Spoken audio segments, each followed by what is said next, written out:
আমরা মোটেই সন্তুষ্ট না। আপনারা জানেন যে ট্রাইব্যুনাল আজকে রায় দিয়েছেন। রায়ের ব্যাপারে আদালতের কাজ আদালত করবেন, এটা স্বাভাবিক। আইনজীবী হিসাবে আদালতের বিরুদ্ধে প্রতিক্রিয়া দেখানোর কিছু নেই। তবে যে সাক্ষ্য প্রমাণ এখানে উপস্থাপিত হয়েছে, একটা বিচারের চূড়ান্ত বিশ্লেষণ করা যায় তার উপস্থাপিত সাক্ষ্য প্রমাণের মধ্য দিয়ে। যে সাক্ষ্য প্রমাণ এখানে প্রসিকিউশন উপস্থাপন করতে পেরেছেন এটিএম আজহারুল ইসলাম সাহেবের বিরুদ্ধে, এই সাক্ষ্য প্রমাণের ভিত্তিতে ট্রাইব্যুনাল তাকে মৃত্যুদণ্ড দিয়েছেন। তার বিরুদ্ধে আমরা অ্যাপিলেট ডিভিশনে যেতে পারি, যাব, কিন্তু সুবিচার হতে এটাই যদি ট্রাইব্যুনাল এই সাক্ষ্য প্রমাণগুলোকে ডাস্টবিনে নিক্ষিপ্ত করতেন। এই সাক্ষ্য প্রমাণের ভিত্তিতে একজন মানুষের মৃত্যুদণ্ড হওয়া দূরের কথা, প্রসিকিউশনের মানা হলে সেটাই যথেষ্ট হতো। এই এভিডেন্সগুলোকে যদি ছুঁড়ে ফেলে দেওয়া হতো সেটাই যথার্থ বিচার হতো। কারণ হচ্ছে যে 3টি কাউন্টে তাকে মৃত্যুদণ্ড দেওয়া হয়েছে, 3 জন সাক্ষী, একজন বলেছেন 6 কিলোমিটার দূরে থেকে দেখেছেন, একজন বলেছেন 3 কিলোমিটার দূরে থেকে দেখেছেন, আর একজন 1.5 কিলোমিটার দূরে থেকে দেখেছেন। ট্রেন থেকে নামছেন আজহারুল ইসলাম আর্মিদের সাথে, আর একটি লোককেও তারা আইডেন্টিফাই করেনি। 3 কিলোমিটার, 1.5 কিলোমিটার আর 6 কিলোমিটার দূর থেকে দেখে যে সাক্ষী আজহারুল ইসলাম সাহেবকে আইডেন্টিফাই করেছে, সেই সাক্ষীর ভিত্তিতে মৃত্যুদণ্ড হওয়া এটা অষ্টম আশ্চর্যজনক ঘটনা বলে আমরা মনে করি।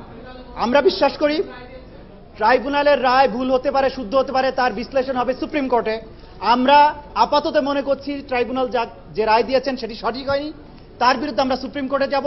সুপ্রিম কোর্ট নিশ্চয়ই ন্যায় বিচার করবেন, কারণ এই কোয়ালিটি অফ এভিডেন্সের উপর ভিত্তি করে মৃত্যুদণ্ড থাকতে পারে না, কোনো সাজাও থাকতে পারে না।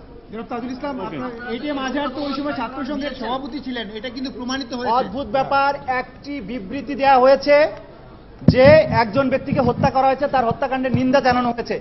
এই একটা বিবৃতির সম্পৃক্ততার থেকে তিনি একটা সম্পৃক্ত, তার মানে তিনি আলবদর, তার মানে তিনি অ্যাট্রোসিটি করেছেন।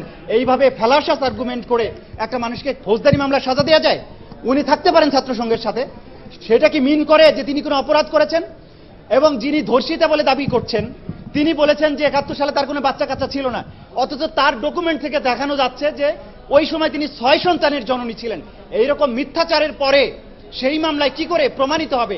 এগুলো আমরা সুপ্রিম কোর্টে দেখাবো যে কি কোন আদালতে গিয়েছে। আদালত তো এটাই, এই আদালতের বিরুদ্ধে সুপ্রিম কোর্ট, সেখানে আমরা যাব। কিন্তু আমরা বারবার বলছি একটা মামলায় ইমোশনের সুযোগ নেই, আদালতও ইমোশনাল কোনো কথা বলবেন না, এটাই কাম্য। তো এখানে অনেক কিছু ইমোশনাল এসেছে এবং এভিডেন্সের ব্যাপারে আমরা বারবার বলছি এই কোয়ালিটি অফ এভিডেন্স দিয়ে ফৌজদারি মামলায় কিছুই প্রমাণ করা যায় না, প্রমাণিত হওয়া সম্ভব নয়। ট্রাইব্যুনাল যা দিয়েছেন তাদের ব্যাপার, আমরা তার বিরুদ্ধে উচ্চ আদালত আছে সেখানে যাব। আমরা বিশ্বাস করি সেখানে ন্যায় বিচার পাবো। এটিএম আজহারুল ইসলাম ন্যায় বিচার পাবেন এবং আজহারুল ইসলাম সাহেব মনে করেন তিনি কোনো অপরাধ করেননি, কোনো ধরনের অপরাধের সাথে তিনি সম্পৃক্ত ছিলেন না এবং তিনি মৃত্যুদণ্ডে ভীত নন। তিনি আপিল করার ব্যাপারে বলেছেন আমাদেরকে, তিনি বলেছেন যেহেতু তিনি কোনো অপরাধ করেননি তার ভয় এবং চিন্তার কোনো কারণ নেই, তিনি অবশ্যই নির্দোষ খালাসপ্রাপ্ত হবেন। আদালতের রায়ের ব্যাপারে আমরা বলবো আদালত আইন এবং সংবিধানের মধ্যে থাকবেন, ইমোশনাল হওয়ার কোনো সুযোগ আদালতের নেই, আইনজীবীরও নেই। সুতরাং রায়ের ভিতরে কোনো রাজনৈতিক ইমোশন যদি প্রতিফলিত হয় সেটা বিচারিক সিদ্ধান্তের নর্মসের পরিপন্থী হবে এবং সেই বিষয়টি যতটুকু আছে বলে আমরা মনে করছি সেগুলো আমরা সুপ্রিম কোর্টে তুলে ধরব। আমরা যা বলেছি, যেগুলো আমাদের আর্গুমেন্ট আছে, আমরা সেটা বারবার বলবো যে যেখানে রাজনৈতিক আবেগের বিষয়টি কাদের মোল্লার মামলার বিষয়ে আমরা উপস্থাপন করিনি।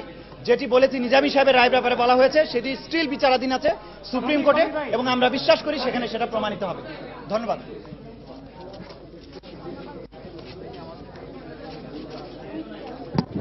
শামীম,